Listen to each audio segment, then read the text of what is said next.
സന്ദീപ് വാര്യർ കോൺഗ്രസിലേക്ക് വന്നില്ലായിരുന്നുവെങ്കിലും പാലക്കാട് തങ്ങൾ ജയിക്കുമെന്ന് കെ മുരളീധരൻ. താൻ അറിയപ്പെടുന്ന കോൺഗ്രസുകാരനെന്നും അല്ലെന്നും ഒരു എളിയ പാർട്ടി പ്രവർത്തകൻ ആണെന്നും തിരുവനന്തപുരത്ത് മാധ്യമപ്രവർത്തകരോട് പറഞ്ഞു. സന്ദീപ് വാര്യരുടെ വരവ് ടിവിയിലൂടെയാണ് അറിഞ്ഞതെന്നും സുരേഷ് ഗോപിയോ രാജീവ് ചന്ദ്രശേഖരനോ ജോർജ് കുര്യനോ കോൺഗ്രസിലേക്ക് വന്നാലും താൻ സ്വാഗതം ചെയ്യുമെന്നും മുരളീധരൻ കൂട്ടിച്ചേർത്തു. ഒരു രാഷ്ട്രീയ പാർട്ടിയിൽ നിന്ന് മറ്റൊരു രാഷ്ട്രീയ പാർട്ടിയിലേക്ക് പോകുന്നത് ജനാധിപത്യത്തിൽ പതിവുള്ളതാണ്. അതിൽ അത്ഭുതപ്പെടാൻ ഒന്നുമില്ല. സന്ദീപ് വാര്യരുടെ കാര്യത്തിൽ എനിക്ക് രണ്ട് എതിരഭിപ്രായം മാത്രമേ ഉള്ളൂ.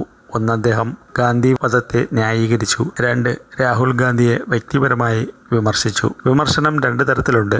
രാഷ്ട്രീയപരമായും വ്യക്തിപരമായും വിമർശിക്കാം. സുരേന്ദ്രനെ പറ്റി സന്ദീപ് വാര്യർ കഴിഞ്ഞ ദിവസം നടത്തിയത് രാഷ്ട്രീയപരമായ വിമർശനമാണ്. അത് ഞങ്ങളും അംഗീകരിക്കുന്നു. പക്ഷേ രാഹുൽ ഗാന്ധിയെ പറ്റി അദ്ദേഹം പറഞ്ഞത് അതല്ല. ഈ രണ്ട് കാരണങ്ങൾ കൊണ്ട് മാത്രമാണ് സന്ദീപ് വാര്യരുടെ വരവിനെ മാത്രം ഞാൻ എതിർത്തത്. പക്ഷേ പാർട്ടി ഒരു നിലപാട് സ്വീകരിച്ചു. അദ്ദേഹത്തെ സ്വീകരിക്കാൻ തീരുമാനിച്ചു. ഇന്നലെ മുതൽ സന്ദീപ് വാര്യർ കോൺഗ്രസുകാരനായി.